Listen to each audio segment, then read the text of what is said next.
Olá, boa noite. Sejam muito bem-vindos a mais uma live do Grupo de Estudos Direito, Inovação e Tecnologia da Faculdade de Direito da Universidade Federal da Bahia.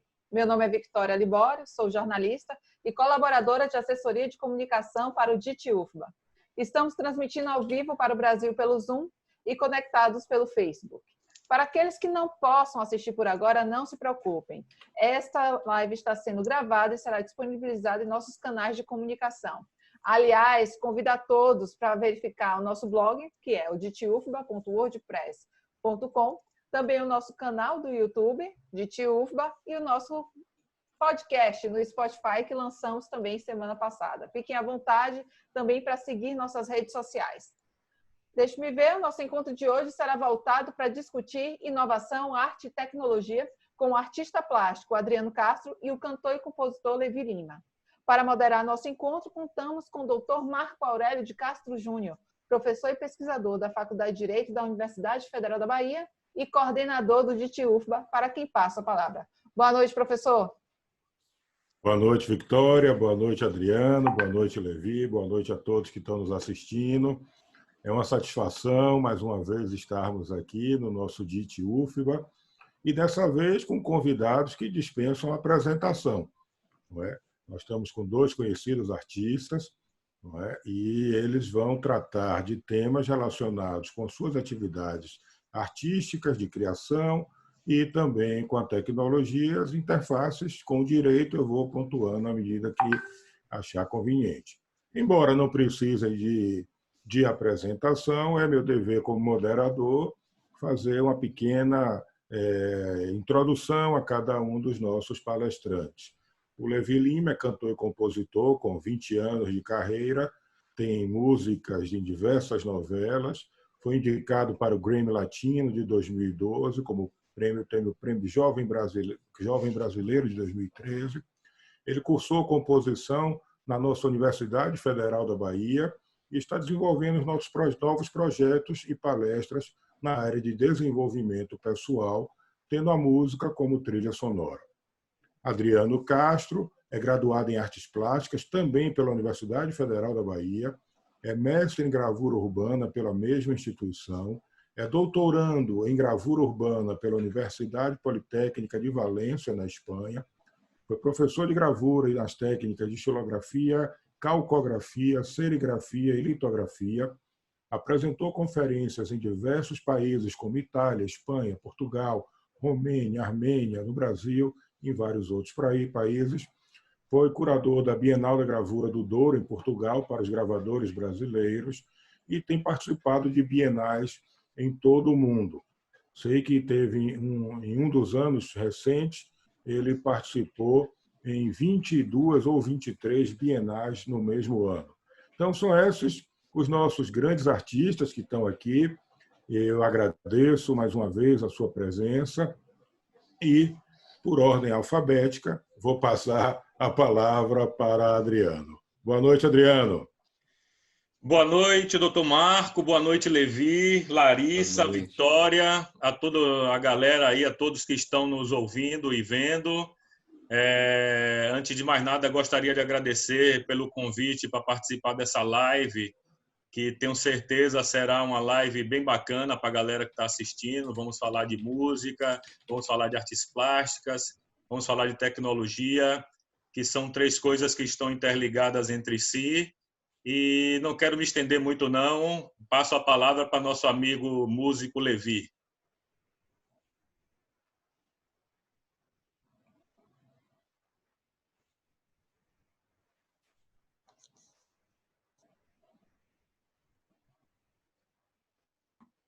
Estão ouvindo? Apareceu um botãozinho aqui e eu apertei. Boa noite, Adriano. Boa noite, doutor Marco Aurélio. Todos vocês que estão assistindo a gente, eu estou muito feliz com essa possibilidade de participar aqui, não só para expressar qualquer tipo de ideia ou alguma experiência, mas também para aprender e, enfim, viver um momento aqui que a tecnologia está proporcionando para a gente esse encontro. O Adriano está lá em Valência, o doutor está em Salvador, eu estou em São Paulo, e vamos desfrutar disso aí, dessa possibilidade, e junto com tanta gente que está em casa também assistindo a gente. E estou aqui, vamos conversar.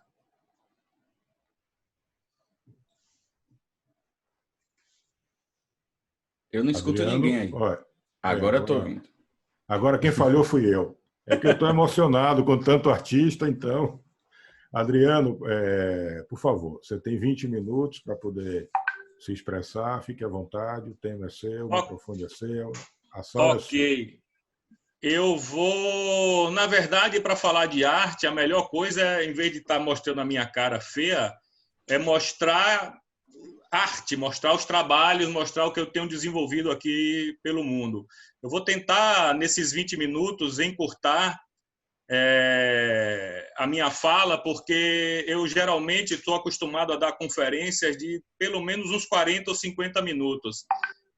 Esse PowerPoint que eu vou apresentar aqui é sobre a minha pesquisa, a minha investigação, que foi de mestrado e agora de doutorado. É um trabalho que eu faço nas ruas do mundo inteiro e foi apresentada já em alguns países. Então, Vitória, me ajude aí. Vamos tentar no share screen, não é isso? Perfeito.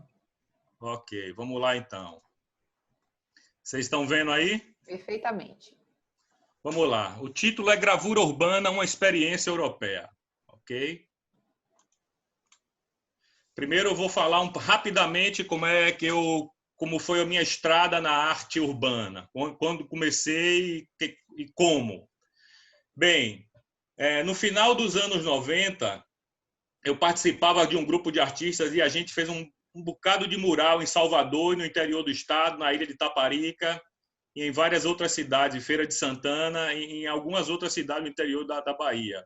Esse grupo de artistas era composto por mim, Valluísio Bezerra, Juraci Dória, Beth Souza, Tatal, Leonel Matos, Johnny e Estela Caroso. Nessa foto a gente ia iniciar a pintura do painel do que viria a ser a futura Aquibeu da Magalhães Neto em 1988. E esse início de trabalho nas ruas foi que me deu um conhecimento necessário para começar a me expressar artisticamente nas ruas. Certo? Perdão.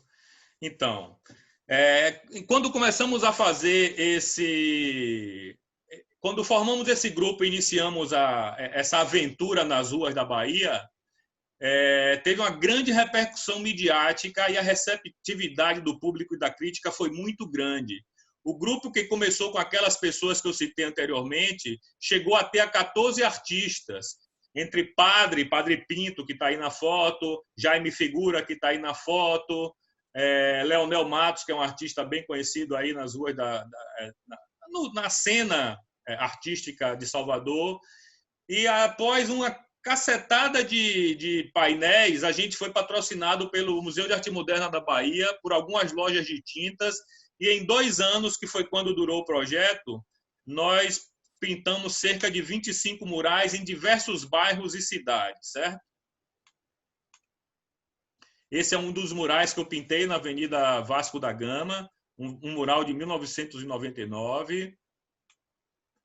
Então, como a minha pesquisa, ali foi o meu início na arte urbana, certo? E era com pintura, era com grafite, era com spray, mas não tinha nada relacionado com gravura, que é a minha paixão, que é onde eu fui professor na UFBA, fui professor na Escola de Belas Artes de Gravura por alguns anos, então é a minha paixão. Então eu gostaria de falar um pouco sobre a união da gravura com a arte urbana.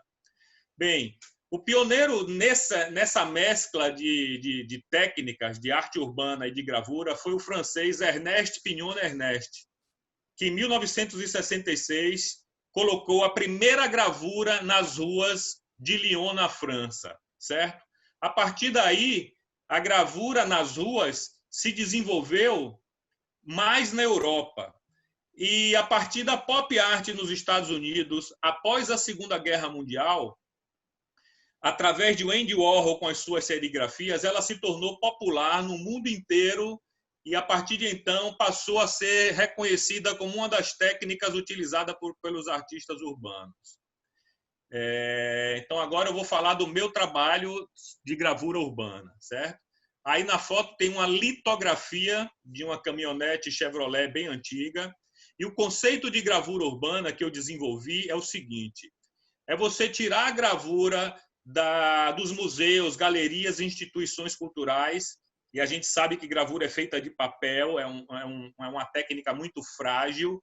E ela sempre, mesmo dentro dos museus e galerias, ainda assim, estão dentro de molduras, de quadro, de vidro. É praticamente impossível você tocar em uma gravura.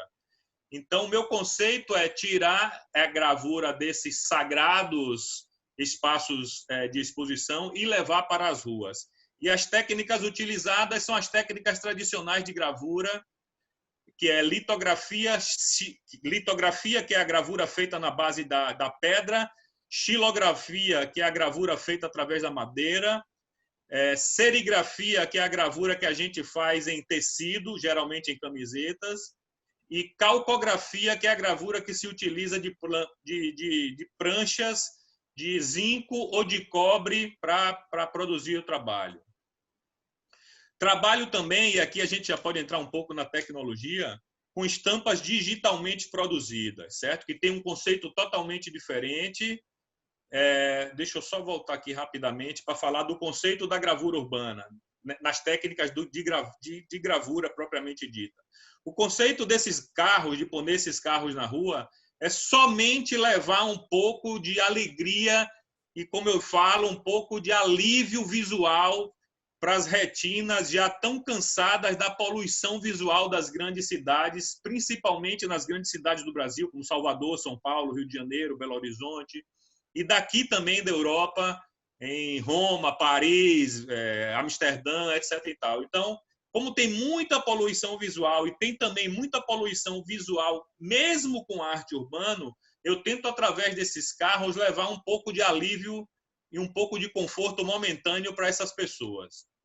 Com a estampa visual, ou com a estampa digital, o conceito é distinto. Como vocês podem ver, aí tem um soldado e embaixo tem escrito terror não. Tem escrito terror não porque essa foi uma gravura feita aqui na Espanha. Eu assino como Sargento Roque, que é o meu nome de guerra nas ruas, como pode ver aí. E a técnica é uma estampa digital. Ela é produzida digitalmente, eletronicamente, através de scanner, de mesas digitais, de programas de manipulação de imagens, onde você pode escolher a cor, o formato. Existem 1 milhão de maneiras para você trabalhar digitalmente a imagem, e a técnica é a gravura feita eletronicamente, que se chama estampa digital. Cidade gravada é um outro conceito que eu desenvolvi na minha tese e no meu mestrado aí na UFBA. E o que é uma cidade gravada? A cidade gravada é o espaço da urbe aonde você coloca as gravuras, né? Tanto feitas digitalmente quanto feitas manualmente. Então, é um conceito que eu criei onde a cidade, em vez de só ter grafites e pinturas e murais e tudo isso, basicamente, com a introdução da gravura, a cidade passa a ser também uma cidade gravada, certo? Aí tem uma foto de um parque aqui em Valência, na Espanha. Aqui vocês podem ver um soldado feito em serigrafias, assinado Sargento Roque embaixo. Essa é a mesma imagem, só que maior. Eu vou tentar passar as imagens mais rápidas, porque são muitas imagens. Aí também... aqui vocês podem ver uma gravura feita com as técnicas tradicionais, num totem do metrô daqui de Valência. Aqui está a gravura pequenininha aqui, certo? Essa é uma imagem daquelas gravuras que estavam no totem do metrô, um pouco maior. Mais grande é como se fala aqui na Espanha, hein? Então, se eu falar mais grande aí de vez em quando, me perdoem, porque eu sei que no português correto não se deve falar, mas aqui não se fala maior, aqui se fala mais grande. Bom, essa é uma gravura feita em madeira, uma xilografia, certo? De um Cadillac, 1955. E, como eu já disse, meu objetivo é levar um pouco de prazer para as pessoas nas ruas. O meu trabalho em campo é o trabalho que a gente faz na cidade e não nos laboratórios, no nosso ateliê de gravura. Então, o trabalho em campo é observar os melhores espaços da cidade no rolê, pode ser de moto, pode ser andando, pode ser a pé, de bike, não importa. Em qualquer rolê, você olha um espaço na cidade e vê, ali cabe uma gravura, ou de um soldado, ou uma gravura de um carro, e percebendo os lugares onde você pode fazer as intervenções, certo? Devemos sempre registrar, mapear e fotografar em vídeo, ou fotografar e gravar vídeo sempre que possível. O que é mapear? Mapear é fazer isso mesmo, é buscar, é mapear a cidade, é buscar os espaços na cidade onde será possível colocar uma gravura nesse determinado espaço. Então, é um diálogo constante sempre com o entorno urbano. Bem, há muito tempo, desde início da década de 90, a arte urbana no mundo inteiro não se restringe mais a grafite e pintura. Agora se restringe a mini esculturas, grafite em 3D, videomapping, que é aquela projeção de imagens em edifícios e tudo isso, mini esculturas calejeiras, ou mini esculturas urbanas de ruas e tudo isso. Então surgiram novos suportes para a arte urbana. Então, para cada novo mobiliário urbano, se cria uma nova intervenção. Em postes, placas, sinais de trânsito, lixeira, cabine telefônica, caixa de luz, de telefone, de internet, ponto de ônibus, muros, paredes, faixa de pedestre. Cada uma dessas, nas grandes cidades, estão cheias de arte urbana, principalmente nos centros e nas periferias das grandes cidades. Então, esses mobiliários urbanos, esses novos meios, são percebidos como suportes para uma arte urbana que é considerada uma arte efêmera e que de fato é. Então, aqui em Valência, eu também procuro colocar minhas gravuras não só em muros, em mobiliário urbano tradicional, como também em postes e em placas de trânsito, como vocês estão vendo aí. Aí também mais mobiliário urbano em Valência, aí é uma estampa digital, que eu trabalho com a violência e com os carros clássicos. Então, para as gravuras tradicionais, carros clássicos, e para a gravura digital, eu procuro falar sobre a violência e aqui na Espanha, especificamente, sobre o terrorismo, certo? Aí um mobiliário urbano, aqui em Valência também, com gravado feito aí em calcografia, que é uma técnica em metal. E aí é um gravado, uma gravura, onde está escrito "No a la violência", que é para alertar a população daqui da cidade de Valência sobre a violência. Essa gravura especificamente não está em Valência, estava em Barcelona. Vou falar um pouco sobre a legislação, que aí é para a galera de direito vai gostar, doutor Marco vai gostar, as pessoas do direito vão gostar mais. Bem, em Brasil, a legislação é muito mais pesada do que aqui na Espanha. No Brasil está prevista uma pena de 3 meses a 1 ano de detenção se a pessoa for pega em flagrante fazendo o ato de pichar ou de grafitar ou de colocar uma gravura ou qualquer arte urbana que não seja permitido nas cidades. Então, a Lei 12.408/11 descriminaliza o ato de grafitar, porém, proíbe a venda de tintas em aerosol para menores de 18 anos. Como eu disse, a lei brasileira é muito mais severa que a espanhola, onde existe a previsão de prisão e multa. No artigo 20, fica proibida a comercialização de tintas em aerosol em todo o território nacional aos menores de 18 anos. Grafitar ou por outros meios danificar um edifício ou monumento urbano é uma detenção de 3 meses a 1 ano e pagamento de multa. E se for monumento protegido pelo patrimônio histórico, a pena é de 6 meses a 1 ano de prisão, além da multa. Se a prática for consentida pelo proprietário ou responsável, não existe crime, mesmo que seja em patrimônio público, o que para mim é uma surpresa. Porque, claro, que se o cara é dono da casa ou é dono do muro e se permite que você faça uma intervenção lá, você não vai pagar multa, você não é preso. Mas se você fizer isso, por exemplo, numa igreja secular e o padre permitir, também não dá em nada. Mas é um patrimônio histórico que deveria ser preservado. Então, conspurcar, edificação ou monumento urbano, a pena de detenção de 3 meses a 1 ano e multa, e no Brasil é considerado um crime ambiental. Bem, aqui na Espanha, como eu falei, as leis são mais brandas e a legislação é diferente. Na Espanha, cada município e cada província aqui para nós é como se fossem os estados. Então, cada estado e cada cidade pode ter a sua lei específica para a arte urbana. Não é como no Brasil, que é uma lei federal que abrange todo o território nacional. Então, aqui as comunidades autônomas e as cidades e municípios e estados têm a sua autonomia para criar a sua própria lei, certo? Em Valência, a lei se chama Ordenança Reguladora de la Ocupación del Domínio Público Municipal del Ayuntamiento de Valência. É a lei específica da cidade de Valência. Então, atividade de cunho artístico-acadêmico sem fins lucrativos em espaço público não precisa de autorização desde que não excedam 10 pessoas. E se exceder as 10 pessoas, você tem que comunicar à prefeitura com 10 dias de antecedência o dia e o horário e as pessoas que vão participar dessa intervenção. Não é considerado crime aqui, é um ato delitivo, é considerado um dano ao patrimônio público ou privado.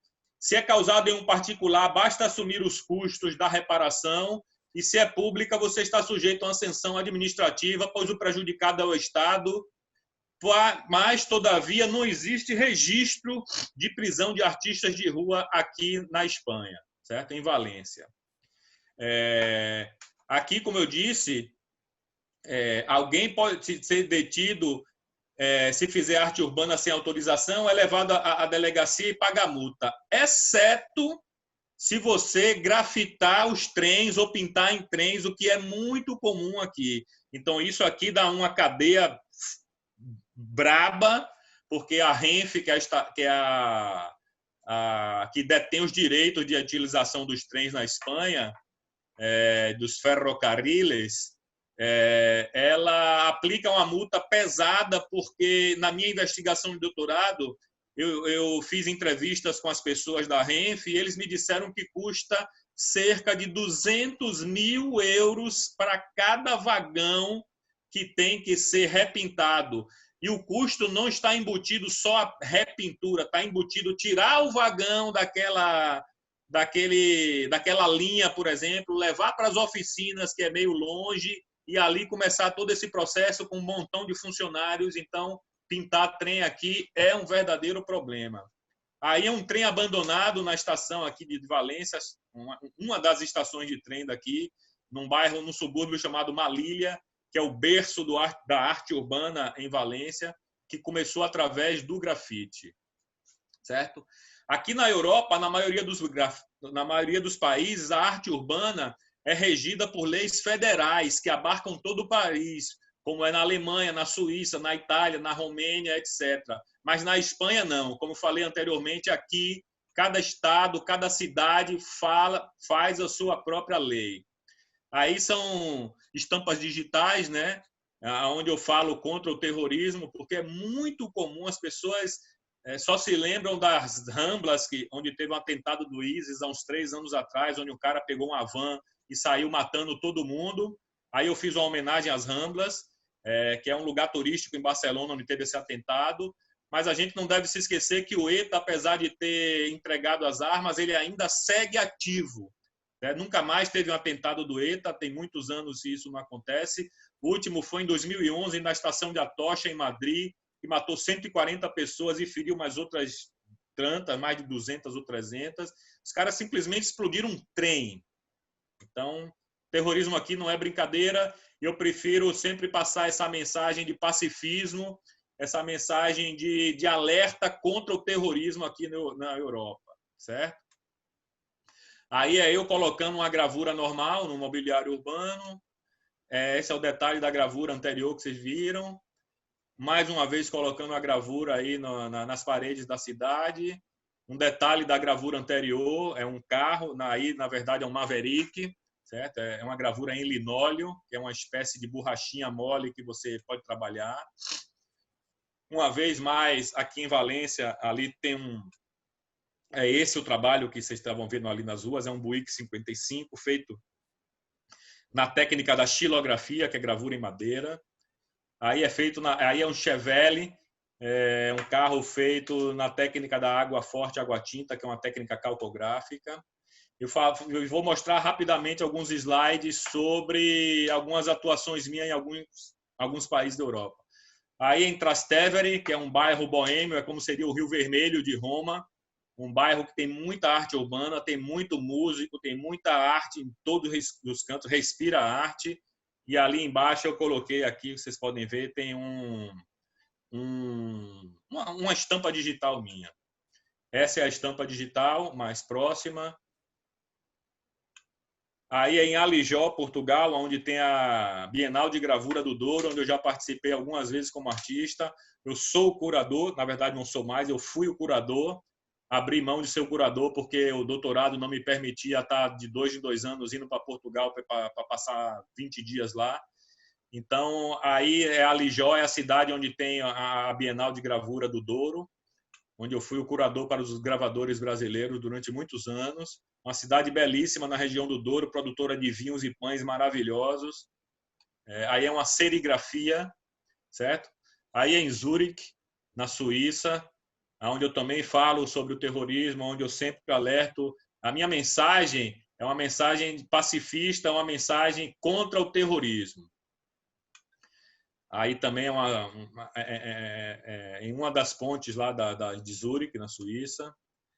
Aí aqui, como vocês veem, aqui é um canal de água chamado Letten. Esse é o bairro, digamos, boêmio também da cidade. Onde eu fiz aqui onde eu apliquei uma gravura, uma estampa digital, que é essa aí, onde eu escrevi não mais Ramblas, no more Ramblas, fazendo uma alusão aos atentados terroristas nas Ramblas de Barcelona, certo? Aí na Armênia, em Yerevan, que é a capital da Armênia, onde eu fui convidado para dar uma palestra sobre o gravado brasileiro, a gravura brasileira, perdoe, e onde eu também dei uma conferência sobre a gravura brasileira e onde eu participei como artista. Aí é uma estampa digital. Aí é a mesma estampa, um pouco mais aberta para poder ver melhor. Aí é na Romênia, em Cluj-Napoca, que é uma cidade a 100 quilômetros da Transilvânia, onde eu também fui convidado para dar uma palestra e onde eu também fui convidado como artista para a mais importante exposição de gravura do país, da Romênia, que se chama Tribuna Graphic. E curioso dessa foto é que isso aí é dentro de um estádio de futebol do clube mais famoso da cidade, que não sei por que me pediram para colocar esse soldado lá numa sala onde os atletas se reúnem um pouco antes de entrar para o campo. Então, eu só me levo à conclusão de que eles acham que o jogo é uma guerra, onde é uma batalha, etc. e tal. Não consigo fazer uma outra alusão. Aí é outra estampa digital que eu coloquei em Berlim, na Alemanha. Botei várias lá, essa é apenas uma delas, certo? Aí é em Amsterdã, na Holanda, onde eu também coloquei algumas gravuras e algumas estampas digitais. E finalizando, um potpourri, digamos assim, sobre vários lugares de Salvador onde eu coloquei gravuras urbanas, certo? Aqui a gente pode ver no Canela, aqui é num túnel que liga ali a Fonte Nova, aqui é nesses monstrengos aí do metrô, nessas construções do metrô, enfim. Terminei minha apresentação. Deixa eu ver, stop share, eu acho, isso. E quanto tempo ainda tenho? 2 minutos, ok. Então, nesses 2 minutos, eu quero falar só rapidamente sobre a tecnologia que eu utilizo nessas estampas digitais. O processo primeiro é feito todo analogicamente, eu faço uma gravura normal, depois eu escaneio essa gravura, por exemplo, esse soldado aí eu fiz manualmente, certo? Nenhuma gravura normal, nenhuma técnica chamada monotipia. O que é monotipia? Mono é um, tipia é tipo. É uma gravura que só sai uma imagem de cada tiragem, digamos assim, porque gravura a gente sabe que a gente pode fazer quantas impressões quiser, quantas cópias fizer, mas nessa técnica só sai um. Então, é uma técnica que a gravura digital começa manualmente, depois passa por um processo de escaneamento, onde eu transformo ela digitalmente através de programas específicos para isso, de manipulação de imagens e de cor. Eu envio essas gravuras para uma para uma loja específica de gravura, de manipulação de imagens. Aí em Salvador tem algumas, eu não vou falar o nome da loja, mas eu envio para lá, é uma loja especializada em fazer outdoor. Então, cada gravura daquela de soldado que vocês viram foi feita totalmente eletronicamente, né? Totalmente não, mas 99% eletronicamente, e eu envio para essas lojas onde eles imprimem em tamanho de outdoor, ou seja, de 9 metros por 3 metros de altura, e aí, nesse espaço eu coloco várias estampas digitais de soldado, várias imagens, e depois eu tenho que recortar a imagem, colar a imagem para depois levar para a cidade. Agradeço muito a paciência de vocês, desculpe essa correria, como eu falei anteriormente, é uma conferência que eu dou geralmente cerca de 1 hora, mas que hoje eu tive que correr muito, perdoem se vocês não entenderam muita coisa, mas é isso, porque temos que dar espaço para os outros convidados também. Muito obrigado. Bom, obrigado, Adriano. Foi muito, para brincar um pouco, ilustrativo, não é? A sua apresentação. Vimos que a arte transcende fronteiras. Um artista baiano encontra espaço, encontra reconhecimento em vários outros países e apresenta a sua arte. E essa arte está nas ruas do mundo. Então, eu gosto de enfatizar isso.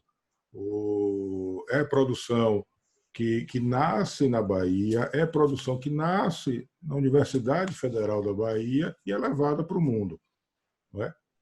Adriano, apenas para lhe dizer, nós temos aqui, apesar do adiantado da hora aí na Espanha, a presença do professor Salvador Morales, que é professor da Universidade em Valência, na Espanha.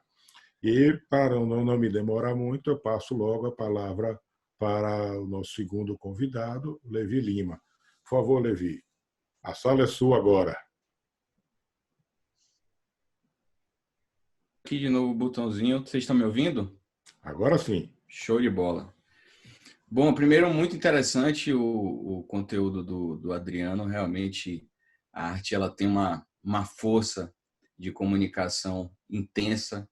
Ela permite realmente que a gente possa expressar ideias, expressar opiniões, expressar pensamentos, reflexões e compartilhar isso com as pessoas, compartilhar com o mundo. E cada pessoa que recebe esse conteúdo, ela pode dar a sua própria interpretação também àquilo, que vai enriquecendo essa experiência de troca. A temática eu achei bem interessante, essa conexão entre arte, tecnologia e inovação. A arte, seguindo com esse raciocínio, o que eu acho mais legal de tudo isso é que cada artista tem o seu formato e o seu jeito de se expressar, mas o que está por trás de tudo isso, por trás da arte, por trás de toda essa construção, independente da atuação de cada artista, é a criatividade. E a criatividade, eu acho que é a mágica da parada, sabe? Porque permite uma mente treinada para a criatividade, que é uma habilidade inerente a todo ser humano, não é uma habilidade só para os artistas. Nós, seres humanos, exercitamos essa criatividade diariamente, criando soluções, criando novos métodos de se expressar, enfim. E isso faz com que a gente possa justamente se adaptar a toda essa modificação que o mundo vai nos trazendo diariamente. Então, eu acredito que a tecnologia ela chega um pouco inicialmente assustando, não só o artista, mas qualquer outro segmento. Inclusive, interessante que hoje à tarde eu estava dando uma pesquisada aqui em algumas coisas e recebi um vídeo que um robô já está compondo música, cantando a música e tocando a música. Então, e junto com ele, artistas humanos formando uma banda para se apresentar. Então, a princípio, isso é assustador. O cara pensa logo assim, perdi meu emprego. A primeira sensação que a gente tem é essa. Perdi meu emprego, está acabado, vou ver aqui o que eu vou fazer. Aí, beleza. Continuei pesquisando e descobri que já tem um aplicativo que está compondo canções. Aí tem uma outra inteligência artificial que está criando roteiros de filme e já tem filme gravado com roteiro dessa inteligência artificial. A gente pega isso tudo e percebe que essas experiências com a criatividade e com a arte, elas vão se ampliando de uma maneira extremamente interessante, assustadora, mas ao mesmo tempo que vai trazendo novos modelos de experiência. Agora, por exemplo, é um modelo totalmente inusitado, se a gente pensar anos atrás, de pessoas poderem se encontrar aqui remotamente, cada um em uma parte do mundo, com uma audiência distribuída, a gente não sabe por onde, e podendo dividir, compartilhar conteúdo, compartilhar experiências, compartilhar informações. E isso, da mesma maneira, está sendo utilizado não só para o intuito educacional, mas também para fazer empresas rodarem durante esse período de pandemia. Então, a tecnologia, ela, ao mesmo tempo que é assustadora, eu acho que o lance é de como a gente usa essa tecnologia. Porque, por exemplo, os espaços para conteúdo que são totalmente descentralizados hoje, o jornalismo hoje ele pode ser descentralizado graças à tecnologia, a arte ela é descentralizada porque qualquer pessoa com uma mínima estrutura de câmera, de um aplicativo, um software no computador, pode gravar um disco em casa, hoje pode filmar um clipe, e isso daí coloca para que você use os limites da sua criatividade. Então, todo mundo pode ter uma voz hoje, todo mundo pode se expressar e a audiência acaba sendo descentralizada, distribuída. Isso fica mais democrático. As pessoas não precisam simplesmente estar no mainstream de qualquer carreira artística para poder compartilhar com o mundo as suas ideias e suas manifestações artísticas. E, ao mesmo tempo, eu começo a perceber que é difícil a gente não linkar esse lance da tecnologia ao momento que a gente está passando hoje, da pandemia, da quarentena, de todas essas coisas, porque me traz a sensação de que esses paradigmas e essas objeções foram antecipados, quebrados antecipadamente em função da circunstância que a gente está passando.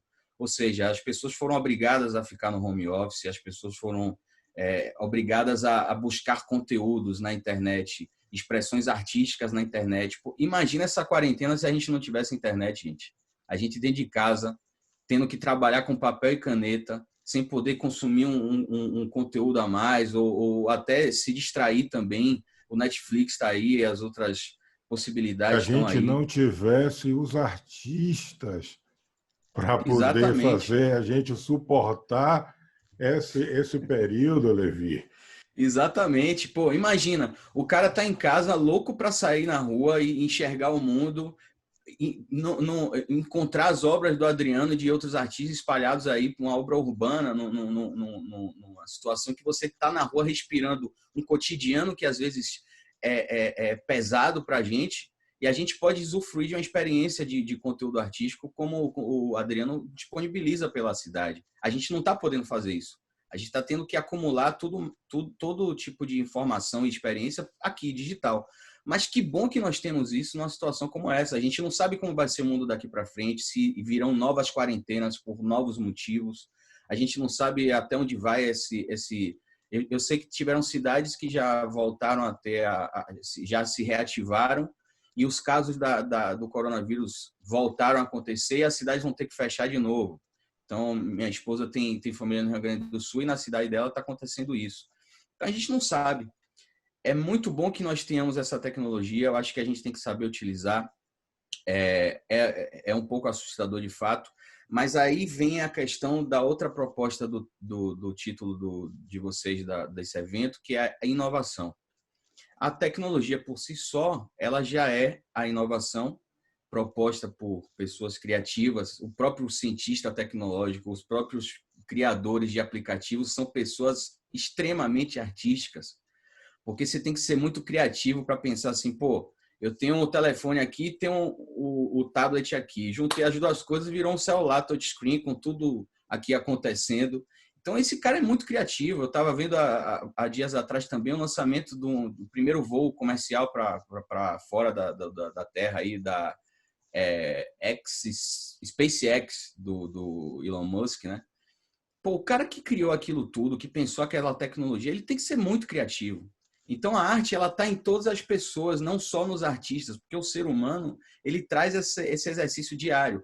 E o interessante é que ainda vem depois um outro cara mais criativo ainda e transforma esse produto da criatividade de em um produto para ser comercializado. Esse cara também é muito criativo, né? Esse cara também tá exercitando isso.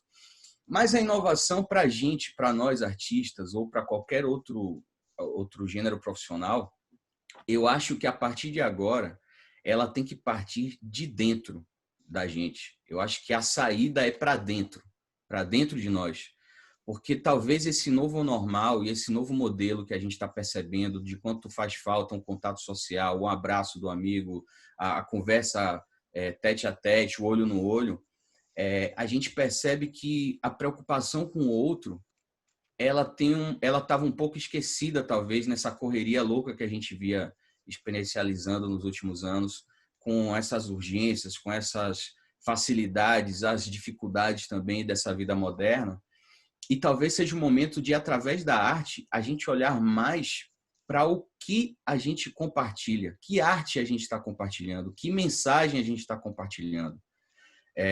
Às vezes, a arte ela é muito utilizada só para os números. E eu acho que a possibilidade é muito maior do que isso. A gente, por que não contribuir para a evolução, o desenvolvimento pessoal de outras pessoas?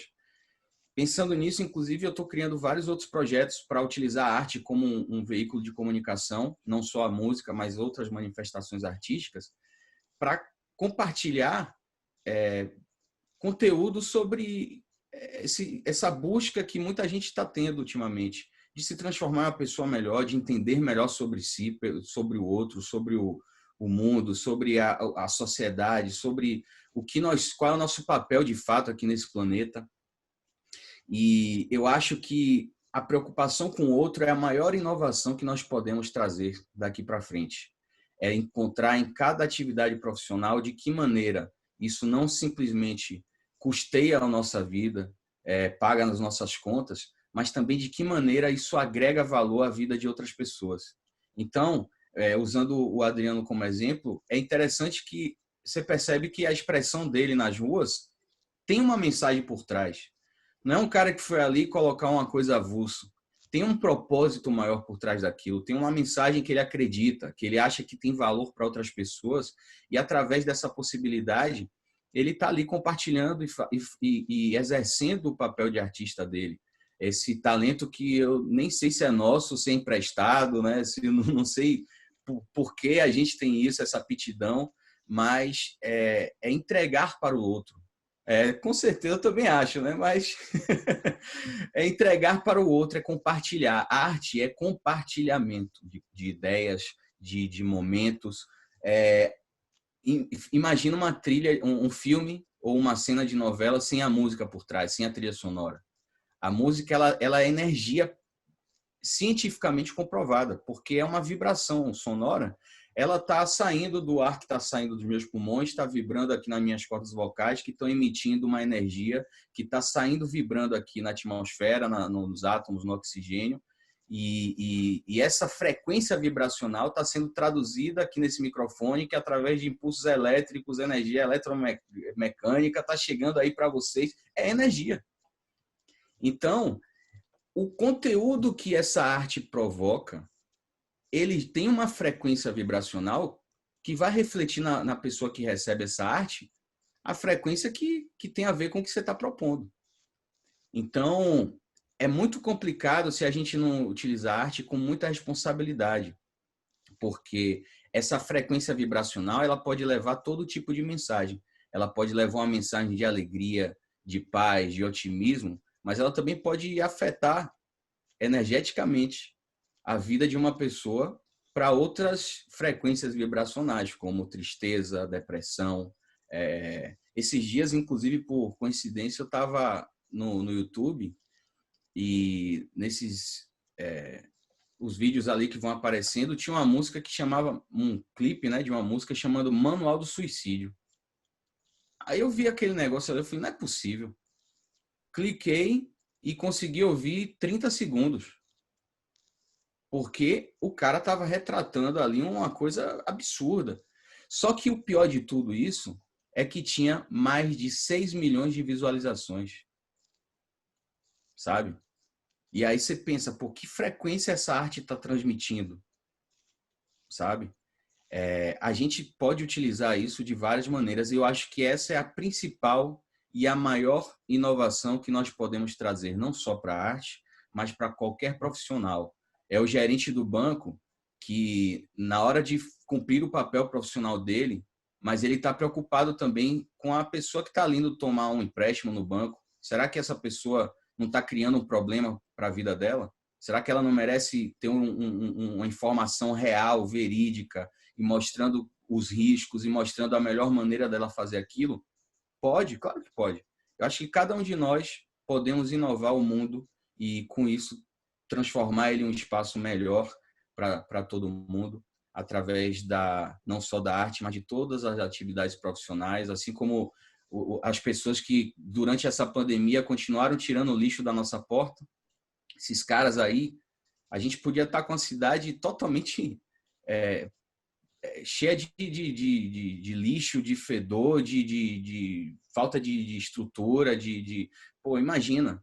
Esses caras são heróis, tão heróis quanto os médicos que estão aí no campo de batalha, quanto todos os profissionais que não deixaram, os próprios artistas que estão ali nas lives ali, se doando e tentando levar um pouco de distração para as pessoas.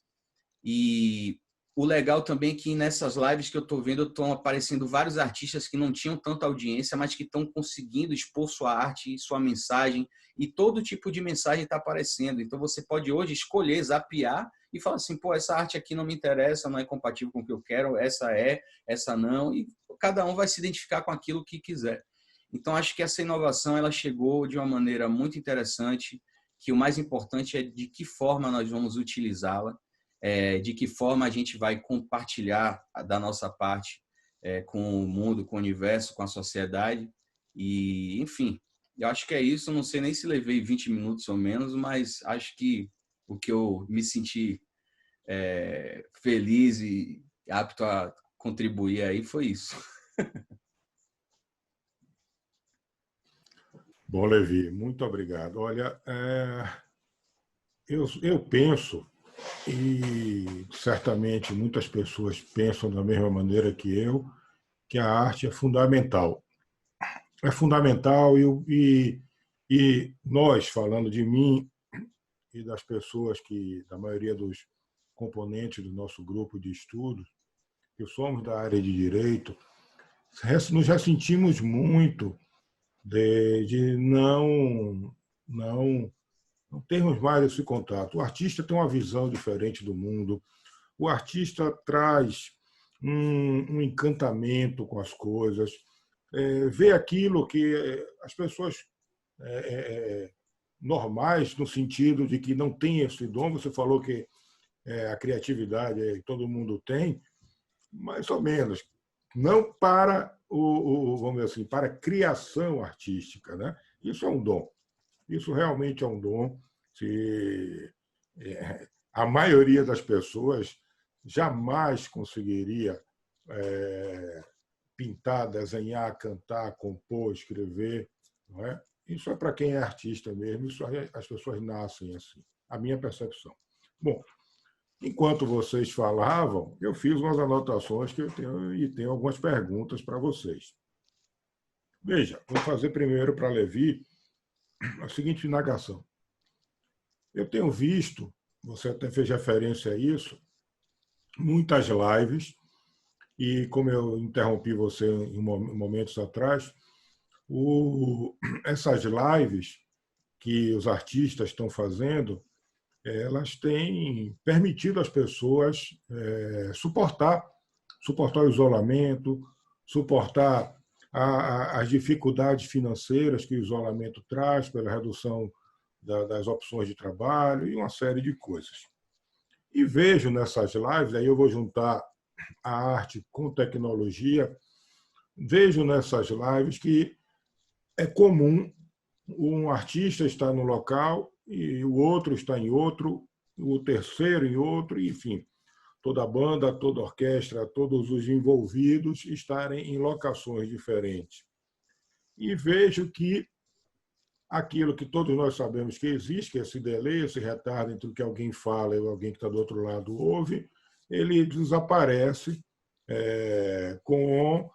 nessas lives. Isso é tecnologia. Você já deve ter visto e já também se apresentou. O que é que se faz do ponto de vista tecnológico, para fazer com que essa distância não afete o tempo, ou seja, esse delay. Você tem noção? Quando você fala o delay é do som e da imagem? Do som da imagem, e veja, você está tocando num lugar ou cantando, e o sujeito está tocando a bateria em outro lugar. Como é que... o que eu como leigo... Não, mas acho isso que... aí não é assim, não. Isso não é assim, não. Isso daí Então é o explique seguinte, para a gente. Tem duas opções, porque esse delay aí realmente seria muito difícil de ser controlado ainda com a tecnologia que nós temos hoje, né? O que acontece são duas situações. Ou os músicos estão tocando atrás das câmeras, isso daí algumas aconteceram, e outras os músicos estavam junto tocando até na frente das câmeras. E o outro formato é que os músicos todos fizeram uma pré-gravação e aí vira tipo um playback ali, uma trilha que o artista vai cantar em cima. Eles podem ter gravado aquilo tocando no estúdio, em casa, em qualquer lugar, mas aí se monta a trilha e as pistas ali, faz uma edição e na hora da o play o artista canta em cima. Por isso que muitas lives, inclusive, a gente vê o próprio artista apertando ali o teclado do computador para soltar essa trilha. Ou então tá ali atrás outra pessoa apertando esse botão, mas é mais nessa forma. Não tenho um conhecimento, inclusive, se existe hoje aí já alguma maneira de fazer essa transmissão ao vivo, com cada um tocando na sua casa simultaneamente, de fato ao vivo. Acho que é muito difícil. Entendi. Então, na verdade, as lives que a gente ouve são semi-lives. Mas aí, A mas live mesmo está assim... mais na voz, né? Mas isso para você ver como a tecnologia permitiu. Porque se não existisse isso, não seria possível fazer essas lives, porque ia ter que ser um cantor com violão ali o tempo inteiro. Não ia ter banda. É verdade. Interessante. Inclusive, agora... muitos shows estão rodando assim, viu, doutor Marco? Entendi. Com um formato menor de músicos, e você ouve ali o show, parece que tem uma orquestra no palco, tem tudo que está. E você olha e não está vendo, mas foi tudo pré-gravado, né? E aí Entendi. vai por um Isso é OBS. Tecnologia, né? Total. Sendo utilizado na arte.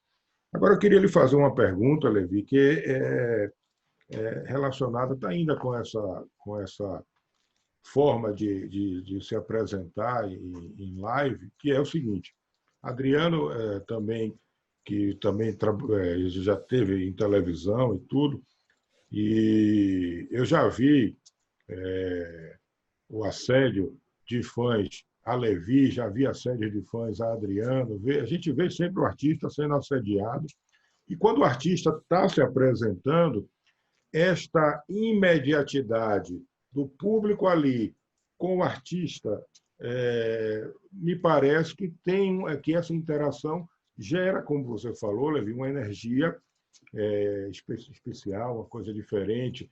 Mas como é quando o artista está em sua casa ou no seu estúdio e fazendo uma apresentação via internet, onde ele não pode sentir o público ali naquele momento? Como é para o artista fazer isso? Olha, não é fácil, porque principalmente para nós artistas baianos, a gente está muito acostumado com o calor do público, né? Para aquela vibração. É como se o show fosse construído junto com o público. Então, essa troca de energia, eu acredito que essa troca de energia acontece normalmente pela live também. Só que ela não é visual. Mas eu acredito que assim como minha voz está chegando aí, se eu estivesse cantando, estaria seguindo também uma energia dessa produção artística que ia impactar de alguma maneira quem está assistindo e ia devolver uma energia para mim também. Eu acredito que isso está acontecendo de maneira invisível. Assim como é muito fácil, a gente pega o celular aqui, liga, sai falando, entra na internet, faz tudo, mas não para pensar no milagre que é isso aqui. Como é que está chegando tudo aqui? Como é que essa onda está chegando aqui? Ela para estar no celular, eu falando com a pessoa num carro a 100 km por hora, essa onda não está por aí perseguindo o meu carro até encontrar o celular. Não ela está em todos os lugares. lugares. Não, você está dentro do carro sem dirigir, né? Lógico. Mas ela está em todos os lugares. Por onde você passa, ela encontra aqui. Então, eu acho que a energia está fluindo normalmente. só que é muito mais difícil em termos de performance para o artista ele fazer essa performance sem sentir aquela presença e o calor do público. Mas a nossa característica humana, ela já provou ao longo de todos os tempos de que a nossa capacidade de adaptação é absurda. Então, eu acho que daqui a pouco tempo isso vai se transformar em uma coisa normal e que o artista vai extrair dele a emoção necessária sempre para poder se apresentar, assim como os atores de novela fazem isso dentro de um estúdio também, isolados, né? Sempre fizeram. Então, eu acredito que é mais um período de adaptação e que artista é metamorfose ambulante, né, não, Adriano? Rapaz, deixa eu meter o bedelho rapidamente nisso aí. Eu já fui músico, já tive uma banda chamada Via Sacra, que até hoje está aí nativa em Salvador. Mas eu acredito, Levi, doutor Marco Aurélio, Verônica, Vitória e Larissa, que você, por exemplo, você falou que você estava aí e não tinha o público. Mas daqui a alguns anos, amigo, você pode ter uma holografia do público. Fato. Ao seu redor, entendeu? Então, o público físico pode não estar ali, mas a imagem daquela galera toda do Carnaval da Bahia, ou sei lá, de um grande concerto, poderá estar ao seu lado. Já existe holografia em alguns concertos. Já. Então, eu acredito que a tecnologia chegará a um ponto tão, para a gente, assim, tão inimaginável que abarcará essa possibilidade também. E só um outro adendozinho. Dr. Marco disse que não tem criatividade, mas alguém que pensa em direito de robô Concordo, no futuro, 100%. como que não tem criatividade? Entendeu? Para mim é uma coisa surreal. Quando eu falo aqui na Europa sobre o trabalho do Dr. Marco Aurélio, as pessoas não acreditam, velho. É uma coisa que daqui a 50, 60, 100 anos é batata, é o que vai acontecer. Os robôs terão direitos trabalhistas iguaizinho a mim, a você e a qualquer um. Então, a tecnologia está aí não só para os artistas e a criatividade, também está para os advogados, os operadores do direito, né? Eu queria aproveitar e perguntar a vocês o seguinte. Antes, o que você tinha era o artista produzia a sua obra, aquela obra tinha uma inscrição única. Então, o artista se apresentava, cantava, tocava, aquilo ficava registrado na mente das pessoas. Depois, evidentemente, o artista pintava, ou fazia sua gravura, ou entrava em cena. Depois, essas impressões passaram a ser não apenas na mente das pessoas, mas em meios físicos. Ou seja, aquilo já podia circular. Quem não estivesse naquele momento no show, quem não estivesse naquela peça naquele momento, ou quem não estivesse em frente a uma gravura, uma tela, não poderia ver antes, e a partir de um determinado momento, onde se gravou um disco, onde se registrou uma fotografia, aquilo podia ser visto. Mas, ainda assim, essa circulação ela era restrita e, então, o direito autoral conseguia, penso eu, lidar melhor com isso. Hoje, nós temos uma enormidade de veículos de comunicação. Todo mundo tem um celular que é câmera, um celular que é gravador, um celular que é um transmissor, um receptor, tudo ao mesmo tempo. Então, o sujeito vai ao show e ele transmite aquele show. Ora, existem direitos relacionados com a transmissão, com a captação de imagem, com a captação de som, com a reprodução, a armazenagem. Tudo isso é protegido pelo direito autoral. E eu vejo que nós temos na nossa plateia aqui diversos colegas advogados que são, inclusive, da Comissão de Propriedade Intelectual da Ordem dos Advogados do Brasil, especialmente aqui da seccional da Bahia. A pergunta é para vocês dois. Como é que vocês, enquanto artistas, por exemplo, aqui um parênteses, Adriano, que coloca a gravura dele nas ruas. Qualquer pessoa chega, tira uma foto e pode reproduzir essa foto. A pessoa foi no show de Levi, ouviu um CD, um arquivo de música e reproduziu aquilo. Aquela obra que tem uma proteção legal, que pode produzir resultados e efeitos econômicos, deixa de produzir por conta dessa facilidade de reprodução que os meios digitais veem. Como é que vocês, enquanto artistas, veem isso? Vocês acham isso bom, ruim? Acham que isso prejudica vocês? Acham que isso aumenta a divulgação? Eu queria ouvir a opinião de vocês. Vai lá, Adriano. Beleza, eu vou falar rapidamente aqui. Bem, eu, particularmente com o meu trabalho, eu trabalho com arte urbana, certo? Então, arte urbana, ninguém é de ninguém. Não tem muita essa preocupação com direitos autorais, certo? Eu, particularmente, não tenho, não me importo. Até porque se uma pessoa fotografa meu trabalho, é porque ele gostou. E se ele colocar na rede social dele, vai estar divulgando minha obra para o mundo inteiro. Mas o Dr. Marco tocou num ponto muito interessante que eu falo na minha tese de doutorado sobre um acontecido que ocorreu em Long Island, em Nova York, nos Estados Unidos, que foi o seguinte. Um milionário tinha um grande espaço lá abandonado que cedeu para alguns artistas urbanos trabalharem nele, certo? Os artistas, o nome do espaço era Five Points, porque era um lugar em Long Island que reunia 5 bairros, uma congregação de 5 bairros, por isso o nome do espaço se denominou Five Points. Então, os artistas urbanos entraram nesse espaço, dominaram o espaço que era mais ou menos metade de um quarteirão de Nova York, que é grande, certo? O espaço era enorme, e não ficou 1 centímetro de parede sem ter arte urbano. Durante 13 anos, esse espaço foi utilizado pelos artistas urbanos que tinham um contrato verbal com o dono do espaço que eles podiam utilizar. Beleza. Uma certa noite de novembro, não me lembro o ano, o dono simplesmente exerceu a sua função de dono. Foi lá, mandou pintar todas as paredes de branco, porque iria iniciar a demolição do espaço para construir 2 torres de mega apartamentos de milionários. Isso foi feito. Ele pintou totalmente as paredes de branco, derrubou tudo e começou a construir as torres. O que aconteceu?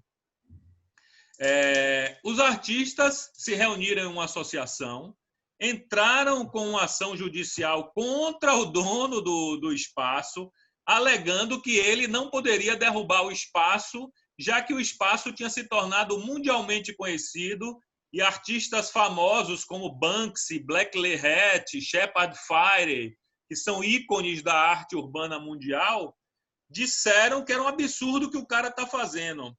Sabe qual foi o resultado? Pela primeira vez na vida, a arte urbana, o juiz determinou que o dono do espaço pagasse uma indenização de 5 ou 6 milhões de dólares para essa congregação de 12 artistas, certo? Pela primeira vez na vida, a arte urbana teve Aconteceu isso com a arte que a gente acha que não é de ninguém, que não tem valor nenhum, que ninguém vai estar ligando para nada, pois um juiz disse que só aplicou essa multa. Eu falo muito bem sobre isso em um capítulo da minha tese. O juiz disse que ao dono do espaço, ao advogado do dono, que só aplicou a multa porque o dono não agiu legitimamente com os artistas. Poderia ter avisado a essa associação de artistas para eles, no mínimo, fotografarem ou tentarem recolher algumas obras de lá. E se ele tivesse feito isso, o juiz não teria dado a multa, entendeu?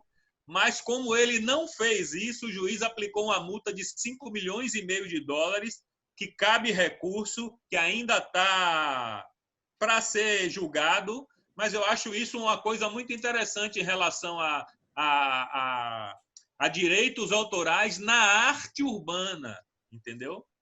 Queria ouvir a opinião de Levi sobre, não o que ele acha sobre isso, mas a opinião dele sobre... Me permita, Levi, isso me lembrou aquele caso em que aqui na Bahia, Marepe tirou o muro da Casa São Luís, salvo engano, no interior do estado da Bahia, e foi expor na Alemanha, salvo engano. Não, foi expor Então, na Bienal de São Paulo. Na Bienal de São Paulo, ou seja, ele pintou o muro de uma casa de material de construções e este muro foi tirado do lugar e levado para uma Bienal. Mas com E aí autorização suscita... do dono. Sim, Um sim, caso sim. que aconteceu em Salvador sem autorização do dono foi uma igreja, que eu não vou citar o nome, que destruiu o mural de Juarez Paraíso. Então ele entrou na justiça para ter os direitos autorais reconhecidos, ganhou a ação, e essa igreja que transformou um cinema em uma igreja teve que pagar também direitos autorais a Juarez Paraíso. Ok. Levi, por favor, o que é que você acha disso tudo? Eu acho que a propriedade intelectual, ela remunera um profissional que dedicou tempo para se aprimorar naquilo, dedicou tempo para constituir a sua obra, seja ela musical, ou artes plásticas, enfim, qualquer expressão artística. E essa pessoa precisa viver disso, né? Muita gente aí vive disso e, assim, tem que ser remunerado. Acho que, ao mesmo tempo, a arte, ela é para o mundo, é para o universo. Então, não é necessário que exista um apego tão forte emocional do artista para sua obra, a ponto dele falar que só vai poder ter acesso àquilo quem ele quiser, quem ele deixar e tudo isso. Mas acho que a mecânica, o sistema que nós vivemos é um sistema capitalista, todo mundo tem que pagar conta, todo um giro tem que acontecer, e acho natural. A tecnologia, ela ajudou muito a música nesse quesito, porque permite que, pelo menos nas plataformas digitais, exista realmente um controle da obra, o respeito pela obra de qualquer artista, a reprodução, no compartilhamento. Existe lá uma inteligência artificial nessas plataformas, no Spotify, no YouTube e várias outras, que registram e que podem te fazer cobrar, autorizar ou não a sua obra fazer parte de um vídeo. Porque, ao mesmo tempo, você tem que ter uma proteção legal, porque não adianta, eu não quero ver uma música minha relacionada a algum tipo de conteúdo que fira a minha moral e a minha ética. Eu não quero uma obra minha fazendo parte disso. Então, se uma pessoa utilizar isso para fazer um vídeo no YouTube, eu tenho o direito de acionar essa pessoa. Então, acho que isso é bacana para criar uma ordem nas coisas. Mas, ao mesmo tempo, existe aquela transmissão que ela acontece no informal, tipo é um WhatsApp, uma música baixada que você manda do WhatsApp para outra pessoa, é uma coisa aqui, outra ali, ou então o cara simplesmente passa um link do YouTube com a sua música do Spotify e isso não altera em nada. Você vai ser, sua visualização da sua música ela vai acontecer, vai ser computada normalmente, você vai ser remunerado por isso e as pessoas que estão envolvidas, não só o compositor e o cantor, mas o produtor, o fonográfico, os músicos que gravaram, o arranjador, o cara da mix, essas pessoas todas também são remuneradas daquilo. Eu não me incomodo se eu descobrir, um cara gravou um show meu e tá tocando em tal lugar. Não é isso que me gera algum incômodo. O que eu gosto dessa proteção é mais para a situação de ter o controle da minha obra e saber que ela vai ser agregada ou atribuída a situações que estejam de acordo com o ciúme do criador. É bem interessante, né? Porque, de algum modo, o criador faz a obra para o mundo mesmo, né? Como um filho, faz para o né? mundo. Mas é aquela coisa, você não quer seu filho se envolvendo com coisa errada. Claro, né? lógico. Pelo menos Claro. no que você julga válido para a educação dele, tipo isso. E é tipo assim, eu acho que o Adriano não ia gostar de alguém pegar uma obra dele e associar isso a alguma situação que vai de encontro ao que ele acredita, com a ética dele, com a moral dele. Eu acho que isso daí é o mais importante. Certo, claro. Mas nós, artistas urbanos, não temos esse controle que vocês, músicos, têm, cara. Agora, Adriano, posso fazer uma pergunta? Claro! É o seguinte... E vocês podem se perguntar o quanto quiserem. Eu estava pensando agora, quando você falou isso, me veio uma reflexão rápida aqui, que é o seguinte. A maneira que a música é rastreada na internet, acredito meu que as ondas sonoras, o padrão de ondas sonoras daquela música, daquela trilha, enfim, ela tem um registro como se fosse a nossa digital, né? Que ela pode ser rastreada, reconhecida. O que acontece? A inteligência artificial varre a internet, vê que aquele som foi reproduzido em tal formato, em tal plataforma, já tem o registro dele ligado a um ISRC, que é o código daquela música, daquela obra, e já sabe quem é o proprietário da obra, a editora envolvida, se tiver gravadora, tudo mais, né? O que eu fiquei pensando aqui foi o seguinte, da mesma maneira, esse sistema de QR Code que existe hoje, que você mira seu celular na tela, ele já te leva para uma página, para alguma coisa. Será que muito em breve não vai acontecer de uma pessoa pegar o celular, tirar uma foto na rua de uma obra que está registrada, uma obra artística que está registrada, e o celular automaticamente bloquear essa foto, falar, essa foto aqui tem proprietário, você não pode ficar tirando essa foto. Não é impossível isso acontecer, né? Não, não é. E aqui na Europa tem muito grafite e mural com QR Code, amigo. Tem muito trabalho aqui com QR Code. Não é muito a minha praia isso de tecnologia, eu sinto muito ter que dizer, mas aqui já existe isso e eu ainda nunca utilizei isso para minhas obras de arte urbano, não. Mas que já rola aqui, já rola sim. Legal. Muito interessante, muito interessante. Adriano, duas perguntas. Uma, como é que você escolhe os locais onde você vai colocar a sua arte? E duas, você já teve algum problema com a autoridade pública porque estava colocando sua arte, seja no Brasil, ou seja fora do Brasil? Bem, primeiro, vamos lá, vou responder a primeira pergunta, como eu escolho os espaços. Como você bem disse, essa investigação nasceu aí em Salvador, porque a gente sabe que o Brasil, infelizmente, ainda é um país muito violento. Já fomos o primeiro em mortes em todo o mundo e a partir de 1 ano e meio, 2 anos para cá, as mortes começaram a baixar, o índice de criminalidade começou a baixar. Então, como é que eu escolhia em Salvador, de onde tudo começou? Em Salvador não tinha muito onde escolher, porque em qualquer bairro você pode ser assaltado, em qualquer bairro você poderia sofrer um tipo de violência física ou psicológica. Então, eu coloquei em praticamente, não vou dizer todos os bairros, porque Salvador é muito grande, mas eu coloquei em muitos bairros, principalmente nos bairros mais centrais, coloquei muito na periferia, para alertar sobre esse problema da violência. Vou contar um caso rapidinho.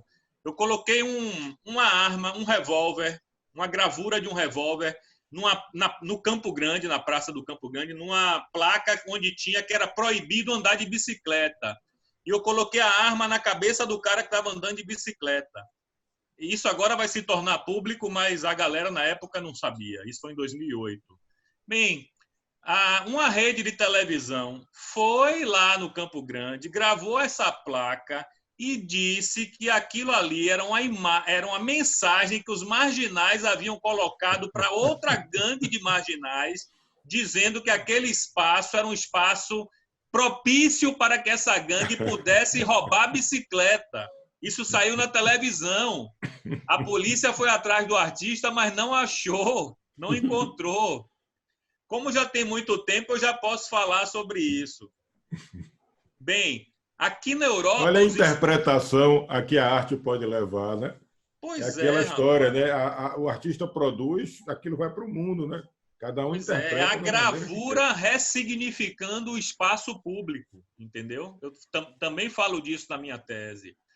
E aqui na Europa, especificamente em Valência, onde se desenvolve a tese, eu procurei saber quais eram os bairros conflitivos. Para que vocês tenham uma ideia, eu moro aqui há 8 anos. E há 8 anos os índices de criminalidade decaem. É cada ano mais seguro viver aqui do que no ano anterior. A violência que existe em Valência é violência de gênero.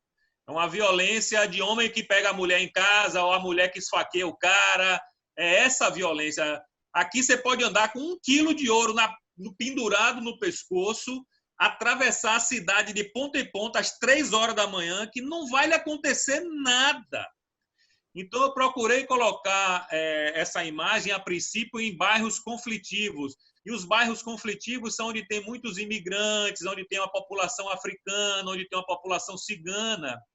Mas depois eu percebi que, se eu quero falar sobre o terrorismo, contra o terrorismo, eu tenho que fazer que essa mensagem circule para a maior parte da população. Então, eu comecei a espalhar essa mensagem para a cidade inteira também. E Valência é uma cidade muito pequena em relação a Salvador. Tem cerca de 850 mil habitantes. Tem uma área em quilômetros quadrados que é 1/3 do tamanho de Salvador. Então, é mais fácil para mim aqui bombardear, que é o termo que a gente usa no arte urbano, uma imagem em uma cacetada de bairro para passar melhor a mensagem. Então, aqui a escolha dos bairros é um pouco diferente da de Salvador. A segunda pergunta, em relação se eu tive problemas com polícia, eu só tive problema uma vez, que foi aí em Salvador, quando eu estava com minha gangue. Falei com polícia, falei com a autoridade em geral. Ok. Mas foi especificamente com a polícia militar, onde eu estava colocando um desses soldados num viaduto que leva ali para o aeroporto. E eu estava com 2 amigos, que um era professor da rede pública e o outro era o diretor da Escola de Belas Artes, entendeu? Que eram meus 2 amigos que me ajudavam nas minhas ações urbanas, nas minhas intervenções urbanas. Então, passou uma viatura muito devagarzinho, olhando a gente estava num breu desgraçado, e eles passaram devagar e olhando. Aí eu comentei com meus amigos, vai dar M, eles vão voltar. Não deu outra, eles passaram um rádio com a segunda viatura, que já chegou de arma na mão, mandando a gente parar na parede, mão na cabeça, tudo isso, perguntando o que é que a gente estava fazendo ali. E me ocorreu, na loucura, na hora, assim, dizer, meu amigo policial, olhe só a imagem o que é. É um soldado também. Então, estou colocando essa imagem de um soldado na parede para reivindicar melhores salários para a Polícia Militar da Bahia. Aí o cara falou, é mesmo? Eu falei, sim, aqui é a favor de vocês, é para que a polícia seja melhor remunerada, para que o governo preste mais atenção aí na Polícia Militar. Ele falou, beleza, continua aí com o seu serviço. E aqui em Valência, a única vez foi 2 bêbados malucos, já coroa, que estavam na rua, quiseram empombar comigo. Eu falei para eles, amigo, deixa eu explicar uma coisa para vocês. Eu adoro jiu-jitsu, certo? Brigo todo santo dia. Não me queira que eu utilize as minhas práticas desportivas com vocês, porque não vai dar bem para vocês. Então, deixa eu terminar meu trabalho em paz, pelo amor de Deus. Depois, se vocês quiserem, até vocês tiram, fazem o que vocês quiserem, mas eu preciso colocar o trabalho e fotografar.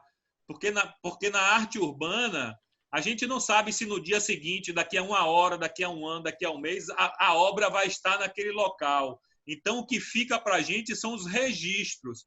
E aproveitando para falar um pouco de tecnologia, existem sites específicos para a arte urbana, onde artistas do mundo inteiro colocam seus trabalhos lá, e é possível você percorrer através do Street View, Google Street View, alguma coisa assim, exatamente a rua que está aquele trabalho, aí fala o nome do artista, onde nasceu, faz uma biografia do artista, tipo o QR Code que Levi estava falando aí, e é uma iniciativa do Google do México, ok? Espero que eu tenha sido claro e não muito prolixo. Não, foi claro, sim. Faz parte, inclusive, de roteiros turísticos, a visitação, como em Nova York, por exemplo. Valência.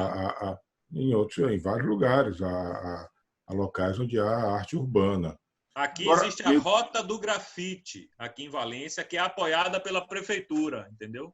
E várias empresas de turismo ganham dinheiro levando gente para ver a Rota do Grafite. Pois é, sobre isso que eu queria lhe perguntar uma coisa. A arte urbana está nas ruas.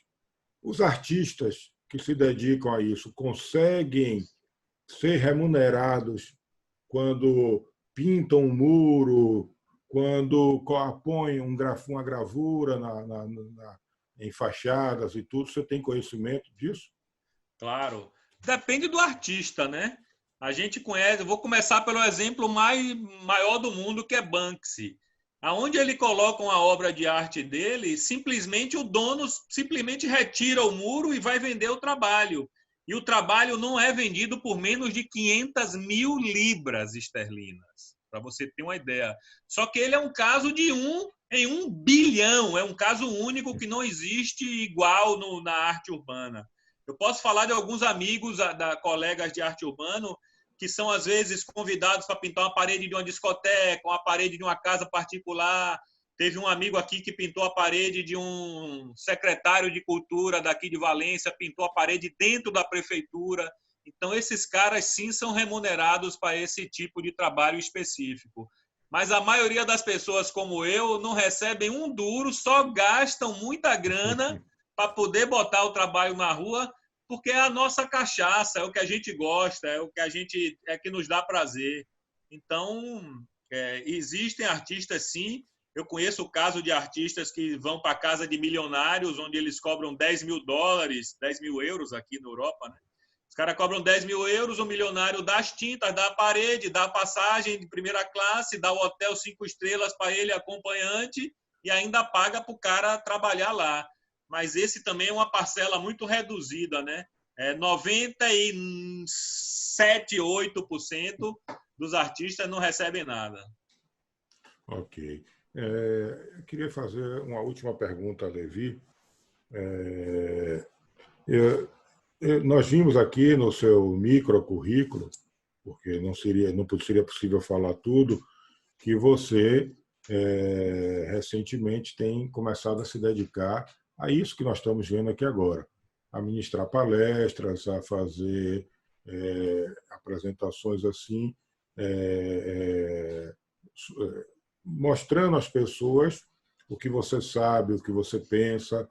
Me fale um pouco como foi, ou como está sendo essa mudança, porque o artista é multifacetado. A Adriana acabou de falar que ele era membro de uma banda, ele tocava numa banda chamada Via Sacra, que ainda existe.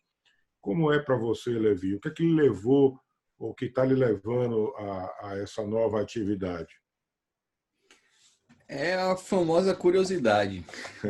Eu sou um cara muito inquieto, muito curioso e gosto de estudar. Acho que o período na universidade aí foi maravilhoso. Eu gostaria de ter aproveitado melhor ele, inclusive, porque na época eu precisava viajar já para fazer shows nas primeiras bandas. E a carga horária, a agenda da faculdade, tinha greve, tinha um monte de situação na época que inviabilizava para mim continuar. Então, fiquei 3 anos no curso de composição e tive que abandonar porque já estava precisando me sustentar da música. E hoje, após esse período universitário, muitos anos depois, eu sinto uma curiosidade cada vez maior. Parece que eu tô rejuvenescendo a cabeça, sabe? Aquela coisa da criança que fica perguntando por quê, por quê, por quê. Eu tô nessa jornada há um bom tempo e essa curiosidade foi me levando a novos entendimentos, a novas ideias, a novas motivações e a sentir também o poder da mensagem, o poder que está por trás do veículo de comunicação que é a arte, mas o que está sendo comunicado através dessa arte. Eu sempre me preocupei muito isso dentro da minha carreira. Por mais que eu sempre estive envolvido em projetos e bandas que estavam ligadas ao entretenimento, eu sempre achei que a arte podia entreter, mas também podia levar mensagens. E muitas vezes esses formatos de mensagens podem mudar a vida de uma pessoa, pode trazer uma reflexão, um insight, um momento de transformação. E as letras, a música, ela penetra na alma das pessoas. E assim, se você tem mensagens que você acredita que possam agregar para as pessoas, você tem um veículo aí de comunicação para compartilhar muita coisa legal. Então, pensando nisso, eu comecei, dentro dessa curiosidade, a imaginar formatos que eu pudesse compartilhar essa arte e tratar de outros temas também. Então, hoje, para mim, o fator propósito é um tema muito importante, muito significativo dentro do meu cotidiano. E acho que através da música eu posso propagar um pouco de experiência, um pouco do que eu venho descobrindo aí através dessa curiosidade. A falar também sobre a própria criatividade, que eu concordo que o artista é o cara que se especializa em canalizar essa criatividade para a arte, mas a criatividade é inerente ao ser humano.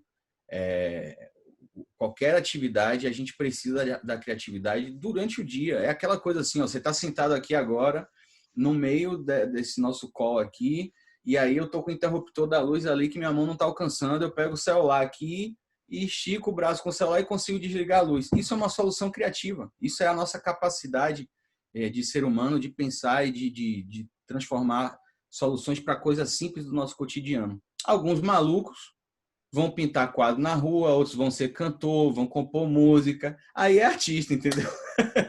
Só que, às vezes, a gente confunde muito também a questão do artista com um estereótipo. Acha que o artista é aquele cara que tem que pintar o cabelo de verde, tem que sair com as roupas de qualquer jeito, ou sei lá, tem um comportamento, um lifestyle específico. E não é isso. Cada pessoa se expressa através da maneira que quer, do jeito que quer. E eu encontrei na possibilidade de palestras também uma maneira de expressar outras curiosidades, outros assuntos, abrangendo, usando a música dentro das palestras também para me comunicar. Eu estou no período ainda de construção desse projeto. Em paralelo a isso, eu estou desenvolvendo uma plataforma online digital que é justamente para compartilhar conteúdos de desenvolvimento pessoal. Lá vai ter música, outras manifestações também artísticas para levar esse conteúdo para as pessoas. E vai ser tipo um Netflix, né? Então a gente está nessa fase aí de produção, ajeitando a parte tecnológica toda, layout, essas coisas todas. E aí vou viajar um pouquinho quando acabar essa quarentena para criar conteúdo aí e compartilhar lá coisas que eu acredito que podem, assim como tem me ajudado, podem ajudar a jornada aí de outras pessoas. Muito bom, muito bom. Bom, amigos, mais uma vez eu tenho que agradecer a vocês. Nossa live alcançou cerca de 1.200 pessoas e é um número significativo. Hoje eu tenho conhecimento que neste horário existem várias outras lives, inclusive de alguns amigos meus também, e outros webinars. Então é um número significativo. Foi muito bom poder contar com a presença de dois grandes artistas. Mais uma vez, eu repito, a gente não vive sem arte. O direito tem interfaces com as diversas artes, a tecnologia tem interfaces com as artes, a inovação, a própria natureza da arte, ela é inovadora. Então, é muito gratificante tê-los aqui e só tem um problema para vocês. Toda vez que alguém participa do Live Edit, do nosso grupo, fica obrigado a vir outras vezes para nos brindar com a presença e com os conhecimentos e ilustrar não só o nosso grupo, mas todo mundo que assiste. Infelizmente, vocês estão condenados a isso e não há quem possa livrá-los dessa pena. Então, mais uma vez, obrigado. Eu passo a palavra primeiro para Adriano, para, em 1 minuto, fazer suas considerações finais, e em seguida para Levi. Bom, eu só quero agradecer pelo convite que eu recebi do Dr. Marco Aurélio para poder falar um pouco sobre o meu trabalho de arte urbana. Agradecer a Vitória e a Larissa pela aula, que se não fosse por elas eu não conseguiria mostrar o PowerPoint. Simplesmente seria impossível, porque é a primeira vez que eu faço live, não sabia como manejar bem aqui o negócio. Agradecer meu companheiro de arte aí, Levi Lima, pela paciência de ter me escutado também. Muito obrigado. Foi um prazer te ouvir também. Agradecer aos telespectadores que se dispuseram, essas 1.200 pessoas que se dispuseram a estar aqui acompanhando a gente. Obrigado pelo convite e se tiver outro, estaremos aqui. Ótimo. Levi. Eu também quero agradecer muito, foi muito interessante para mim poder participar, compartilhar de alguma forma. Espero que tenha podido compartilhar e agregar para essa noite de todo mundo. Agradecer também a toda a audiência, toda a turma que acompanhou a gente. Agradecer às meninas também, que é Larissa e Victória. Agradecer a você, meu amigo Dr. Marco, pelo convite. Parabenizar pela iniciativa.